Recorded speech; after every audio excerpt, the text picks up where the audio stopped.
Ku bbalaza ya Ssabbiiti ewedde, omulamuzi Emmanuel Baguma ng'ono yali musango oguvunaanibwa Dr. Kizza Besigye ne munne Obedi Lutale yaba bannamateeka baabwe ennaku 9 okukwatagana n'abantu baabwe bekkaanya obujulizi obwayitibwa gavumenti ku misango egibavunaanibwa egy'okulya mu nsi yaabwe olukwe. Olw'obungi bw'obujulizi obulina okwekenneenyezebwa, omulamuzi yasuubiza bannamateeka b'abasibe nga kkooti bw'egenda okwogera n'abakulira ekkomera ly'e Luzira bakkirizibwe okubasisinkana. Bano era baali bakkiriziddwa okuyingira n'ebyuma oba laptops kwe balina okwekenneenyeza obujulizi obumu kubanga kuliko obuli ku butambi n'amaloboozi. Oluvannyuma lw'okwewuba ku kkomera e Luzira nga tebakkirizibwa, n'olwaleero bano ababadde bakulembeddwamu munnamateeka Martha Karua tebakkiriziddwa kulaba basibe. Bano batuuse ku kkomera e Luzira ku ssaawa 6 ez'omu ttuntu ne bakkirizibwa okuyingira. Lwa Monday twali mu kkooti Justice Baguma ne tumusaba nti twetaaga okubaako bwe tutuula ne Dr. Besigye n'Obedi Lutale tuyite mu bujulizi buno bwe baleeta bifayiro mu biraba binene then n'ensonga endala ezikwatagana n'omusango. Justice Baguma n'ajjayo ebbaluwa eyava e Luzira ng'ega nti bakkiriza tujje twogere ne ba-accused persons. Oluvannyuma lw'essaawa ezikunuukiriza mu 3, Lukwago ne banne bakomyewo wakati mu kukkuluma olw'okubagaana okuyingira n'ebyuma bye babadde balina okukozesa okwekenneenya obujulizi. Encountered difficulties accessing the prison with our gadgets. At the first gate, they informed us we could not enter with our gadgets. After we insisted and after consulting, they allowed us to see the officer in charge of that first place, the gate. Mr. Elubu, the RPC. We saw him and he allowed us to go with our gadgets and our vehicles to the upper prison.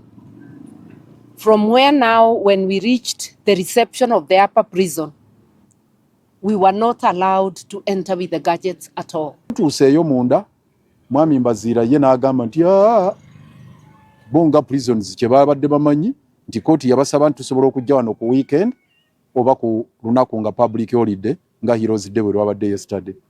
Ne baga nti ekibo kye bamanyi n'ebyokuba nti twazze ne gadgets zaffe kuba list tugimulaze titwakkirizibwa okujja ne laptops zaffe okujja ne mizindaalo gyaffe okujja ne headphones kubeera n'amasimu okujja n'emmere yaffe n'eddagala lyaffe kuba tugenda kumala hours nyingi nnyo nga tuli wano n'okuba n'ebintu ebirala byonna ebyetaagisa nga mwe muli ne projector n'ebirala. Naga nti ebyo bo tebabiwuliranga nako era kooti tebagambangako nti tujja kujja n'ebintu ebyo. Nawe tugamba nti kaakati mmwe tebasobola kutukkiriza kubiyingiza nga tewali court order. Kati bagamba okwemulugunya kwabwe bakutwala mu maaso g'omulamuzi olunaku olw'enkya. Gwaffe gwa kutegeeza mwami Baguma na kumulombojjera 4 na 5 biki bye tuyiseemu wano. Okubonaabona kwe tuyiseemu n'okulemesebwa okubaddewo okulaba Dr. Besigye n'okubaako bye tukola okukkaanya ku bujulizi okuyita mu bujulizi obugenda okuleetebwa. The court appears to be in a hurry and will be telling the court its orders were not obeyed. We have not been able to sit with our clients to listen to whatever evidence they gave us. Bakalambidde nga batagenda kuganya kkooti kutandika kuwulira musango guno nga tebasoose kuweebwa mukisa kwekenneenya bujulizi na bavunaanwa. Up to now, our clients are not aware of the case they are supposed to meet. They are not fully aware. It actually means that the disclosure is yet, a complete disclosure is yet to be made, because it will be complete when our clients are able to access the tapes, audio and video evidence. N'olwekyo olunaku olw'enkya kooti teyinza kugenda maaso na musango guno nti ewuliriza abajulizi nga Dr. Besigye n'Obedi Lutale tebamanyi na bujulizi bwe bagendako kubanga purpose ya kibayita disclosure kwe kujja mu kooti ng'omanyi ky'ogenda okuwulira bujulizi kibwe bagenda okuleetako ate naffe ne twetegeka.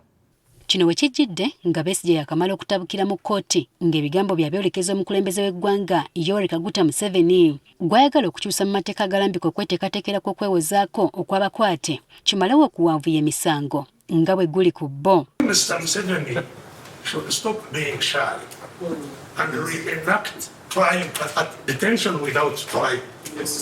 So that we know, instead of harassing the courts to do what you are doing, which is really awful. Omulamuzi Baguma yakomba kwerima ng'okutandika okuwulira omusango guno bwe kulina okutandika olunaku olw'enkya oluvannyuma lw'okufuna abayambako kkooti oba bayite ba kkooti assessors. Kati ekirindiriddwa kwe kulaba obanga omusango guno gunaatandika okuwulirwa olw'ebiriwo kati.